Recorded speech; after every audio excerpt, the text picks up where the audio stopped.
What's the remedy? Well, Do you throw out What's the remedy? Guest services. Can I help you, sir? Because if you do, some of those voters might say, oh, I actually would have voted earlier if I had known. I'm just trying to figure out how that would play out. So I think that would be the right remedy, and I think that's kind of a nightmare scenario for exactly Was the there reason something that you point wanted? out. And I don't think there's any reason for the It's on its way now. to basically say that you have to decide all these issues in those nightmare scenarios, or even in the very closest districts. And the point I was trying to make is, like, if you think about this case proceeding past the pleading standard, the idea that you would have, like, competing experts come in and say, you know, Congressman Bost is kind of a lousy candidate, so this one's going to be pretty close. And that would be my expert, because I'd have to show that the election is close in order to have standing. And then they'd come in, and their expert would say, no, Congressman Bost is the Okay, best candidate the that's networks ever are been. down, He's the gonna win equipment this is ready, thing. and we've crippled their supplies.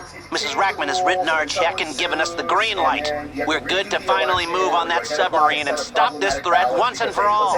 When you're ready, get your crew together and head back to planning. Votes come in, election happens, votes come in after the election. In that bucket of votes, what do you do with those? Do you throw those out? Do you keep them? Do you count them? Do you have to have enough votes for a margin of error victory? If you do have a contestable bucket, can you challenge those? Do you bring in expert witnesses? And remember, this is all happening very quickly. You've got election deadlines, right? Like for recounts, and then you have to put the person in office. And so everything is so compressed, there's no time for any of that. And then everything gets mooted by the time, Joe Biden gets sworn in a stolen election. So that's how it sounded. Now we have decision. Victory out of the Supreme Court. Argued back in October, decided January 14th, courtesy of Justice Roberts, the Chief Justice. He says 3 political candidates sued, Mike Bost included, challenging Illinois' procedure for counting mail-in ballots that came in after the election day. Election's over, all these ballots get delivered, Democrats are like, oh, perfect, we won, weird. We consider whether the candidates have standing to even sue. Now, Illinois law requires election officials to count mail-in ballots postmarked or certified no later than election day and received within 2 weeks of election day. So it's got to be stamped a certain time, and it's got to come in physically by another time. In May 2022, Mike Bost and presidential elector nominees sued. They said this violates federal law. We have an election day, not election day and then a couple days and then a couple weeks. They say that doing so conflicts with U.S. law. U.S. code says, sorry, there's one election day. It's scheduled for the Tuesday following the first Monday in November. That's the law. You don't just get to kind of extend it so that you can backfill your candidate with votes. They sued. And in their complaint and declaration, petitioners said that there are several bases for their standing. This is why we can't sue. They first said, well, we're entitled to have our election results certified in compliance with election law. They also say that they rely on provisions of federal and state law in conducting their campaigns. Like, we're relying on the law. We are basing our whole campaign around the fact that we have to organize and fundraise, and we have to have like this post-election battle. And all of this injures us, right? Because then I have to not spend that money pre-election and really consider it election plus a bunch of days. Now, the district court said, sorry, Mike, you can't sue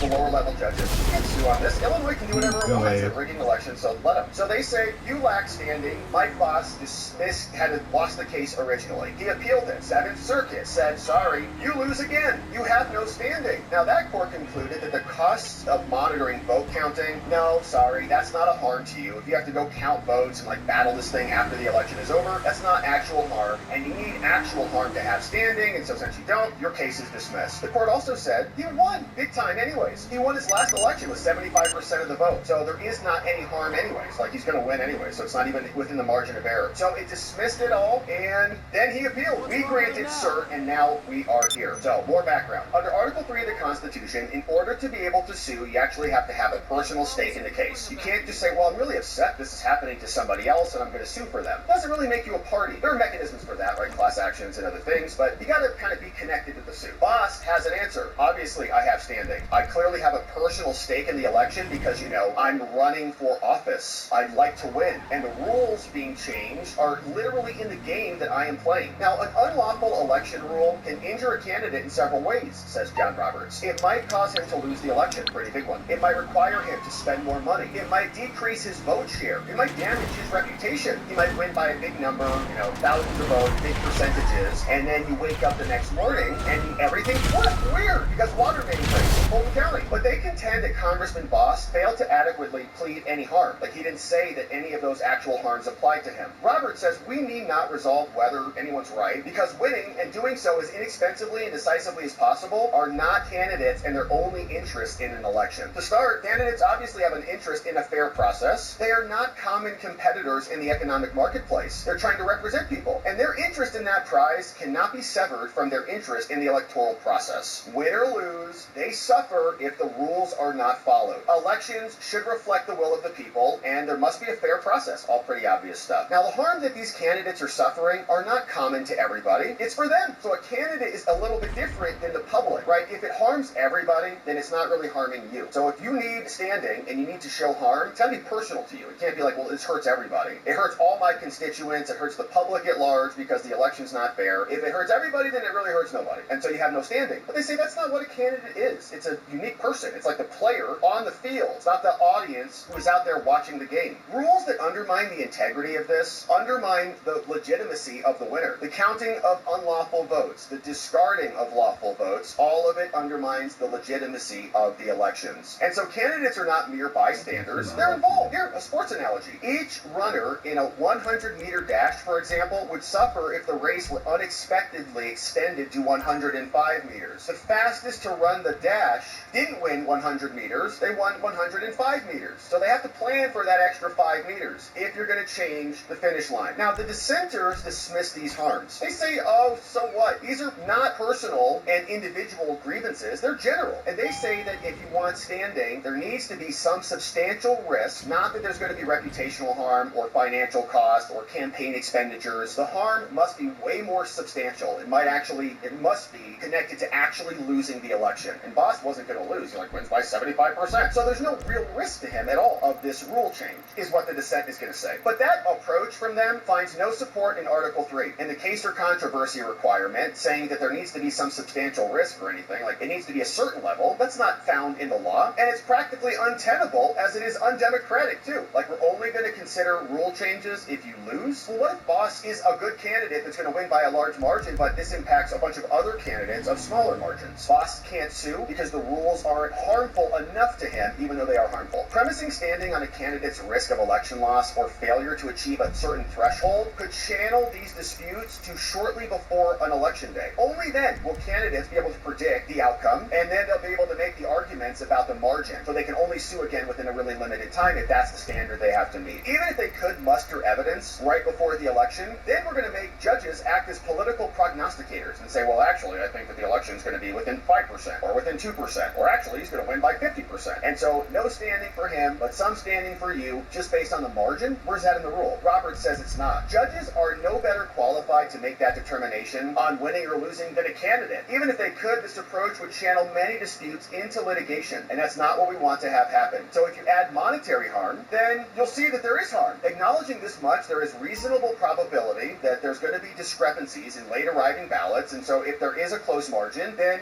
one candidate is going to have to spend money challenging the late arrival ballots. It introduces a new basis of objection to ballots being counted, just saying it's not timely. It's not, signature problems or intent problems. Was that inside the bubble or outside the bubble? You can already dispute those things. Now you add in another variable, which is a late ballot. Nothing about Article 3 requires this. Candidates have a concrete and particularized interest in how the rules that govern their elections are effectuated. Their interest extends to the integrity of the election and the democratic process. And so courts make standing law more complicated than it needs to be. So we declined their invitation to make this more complicated. As a candidate for office, Boss has standing to challenge the rules that govern the counting of the votes in his election. Wow, how's that for a holding right there? It's like the most obvious thing in the world. We've been saying this for years now. If the candidate themselves can't sue, then who can sue? The people can't sue. They say, oh, political question. You don't like the election rules? Just vote for different candidates. Vote for different, secretaries of state. Go talk to your state legislator. So nobody can sue at all. Even Ted Cruz. Remember in 2020 in all the states filing amicus briefs to the Supreme Court. Supreme Court was like, nah, I don't want to hear it. We had no ability to actually challenge anything. Now we do. All right, great. So candidates can sue. Amazing. Thank you, SCOTUS. So the judgment is reversed, 7th Circuit. Dorks, you guys got that wrong. So did the district court. The case is now remanded, and the case can pick back up. And now Boss can sue and say, you can't count these ballots after the election over in Illinois. And that is good news. Tony Barrett. They say, while I agree that Boss Bost has standing, I don't agree with the reasoning. In my view, Congressman Bost has standing because he has suffered a traditional pocketbook injury,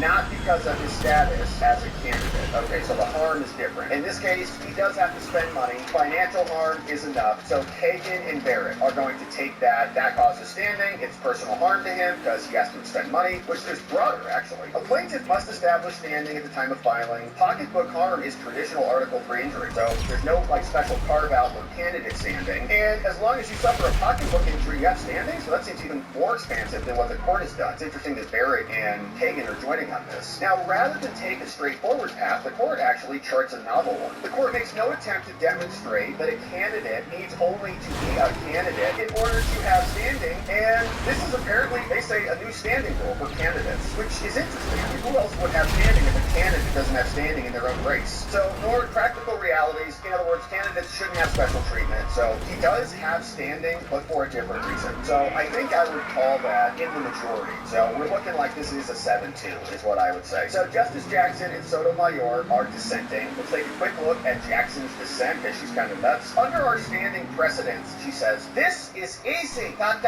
Wait for it. Article 3 requires plaintiffs to assert and establish an injury in fact. These are injuries. There is no candidate standing rule, and there is no pocketbook theory anyways. In the end, I would not allow the suit to move forward because I believe that political candidates should be held to the same actual injury requirements as other litigants, okay? They need to actually, lose or be very close to losing in order for there to be a harm. So if it's just kind of a minor, it's not like a super consequential endeavor in the court's eyes, you give the courts a lot of power to say, you're going to win anyways, dismissed, no standing. Or you're going to lose anyways, dismissed, no standing, right? You're going to lose anyways. That's what they said to Trump. Oh, you're going to lose, not a margin of error. You can't sue, you can't challenge anything, you can't challenge the rules because some judge somewhere said so. Bost fails to meet that standard. He says his injuries are harms to reputation and monetary damages and other things, but there's no evidence that he's going to lose his election or how it's going to injure his reputation. So this has far-reaching implications. All sorts of candidates are going to be able to sue now, and this is going to be a lot of work for the courts, and we're very upset about this because candidates can sue to challenge the Democrats' illegal election rules. That came down from Ketanji, and here was just a little bit more of Kagan, who actually joined in on the